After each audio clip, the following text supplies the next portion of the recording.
Mesin tik Jono. Saya punya seorang sahabat namanya Jono Suhartono.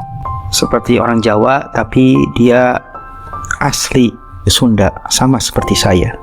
Di tahun 95 setelah SMA, saya nggak tahu mau jadi apa. Saya hanya merasa punya ketertarikan besar pada menulis. Waktu itu saya ingin sekali menulis cerita seperti Lupus, karya Hilman Hadiwijaya, dan atau Balada Si Roy, karya Golagong yang begitu menjajah saya. Karena keterbatasan ekonomi, saya hanya bisa menulis menggunakan kertas folio bergaris menggunakan ballpoint. Tulisan-tulisan pada tahun-tahun itu banyak saya simpan. Ketika teman-teman seangkatan saya mulai kuliah, saya nyaris tidak punya kesibukan apapun selain menulis. Saya nggak bisa kuliah waktu itu karena nggak ada biaya. Jadi, saya kembali memutuskan untuk menulis lebih giat lagi, lebih dalam lagi untuk dapat duit, agar saya bisa kuliah, karena keluarga saya yang miskin tak mampu membiayai. Maka, Jono ini, karib yang rumahnya cukup jauh dari tempat tinggal saya, melulu saya pinjam mesin tiknya. Mesin tik yang sangat bagus, mereknya kalau tidak salah Brother. Waktu itu, mesin tik ini top banget. Untuk meminjam mesin tik ini, saya berjalan kaki bolak-balik dari Simpang sampai Pasar Jumat rumahnya. Satu kali perjalanan menghabiskan 1,5 jam. Saya meminjam mesin tik mungkin bisa lebih dari sebulan namanya. Kalau Jono lagi perlu mesin tik itu, maka ia akan datang ke rumah saya untuk mengambil mesin tiknya itu sendiri.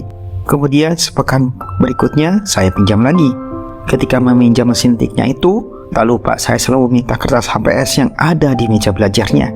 Begitulah terjadi dalam waktu 1 tahun, dari tahun 95 sampai tahun 96. Lewat mesin tik itu, kemudian lahirlah sebuah cerita pendek saya, dimuat di sebuah majalah nasional pada Mei tahun 95. Itulah pertama kalinya saya mendapatkan uang dari menulis.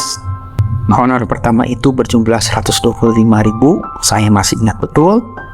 Dikirim melalui massal pos dan diuangkan di kantor pos.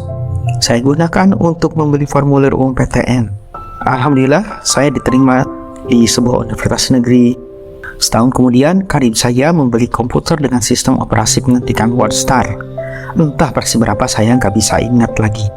Dengan komputernya Jono itu, saya mengetik cerpen saya yang dilombakan nasional di majalah Patra tahun 1996. Saya jadi juara ketiga. Honornya saya gunakan untuk membiayai kehidupan saya di Jatinangor pas waktu kuliah. Saya ingat karena satu dan lain hal, saya belum pernah sekalipun memberikan apapun kepada Jono, karib saya ini, dari hasil keringat saya menulis. Aduh Jono, maafkan saya ya. Namun kebaikan Jono tak pernah hilang dari kepala saya. Saya ceritakan kepada anak-anak saya di kala-kala tertentu.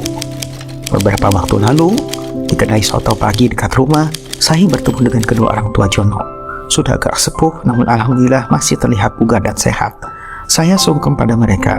Saya tunjukkan rasa hormat pada mereka sedalam-dalamnya, karena mereka telah melahirkan seorang sahabat bagi saya yang sangat berarti.